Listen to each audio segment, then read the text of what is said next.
Weight ലോസിന് ഏറ്റവും ഹെൽപ്ഫുള്ളാണ് oats pancake. ഇതിനായിട്ട് oats, പഴം, തേൻ എന്നിവ ചേർത്തിട്ട് നന്നായി മിക്സ് ചെയ്യുക.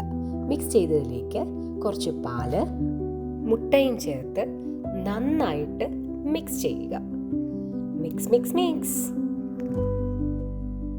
ഇത് മിക്സിയിലേക്ക് മാറ്റി നന്നായിട്ട് ബ്ലെൻഡാക്കി എടുക്കുക. ഇതിനുശേഷം പാൻ ചൂടാക്കി ഇതിലേക്ക് ദോശ ചുടുന്ന പോലെ മാവ് ഒഴിച്ച് നന്നായി ചൂടായി വരുമ്പോൾ അടച്ച് വയ്ക്കുക. ചെറിയൊരു വേവ് വന്നതിന് ശേഷം മറിച്ചിട്ട് അപ്പുറവശവും ഒന്ന് വേവിച്ചെടുക്കുക.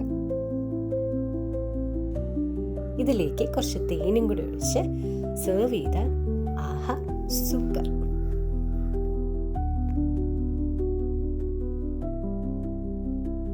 Pancake ready.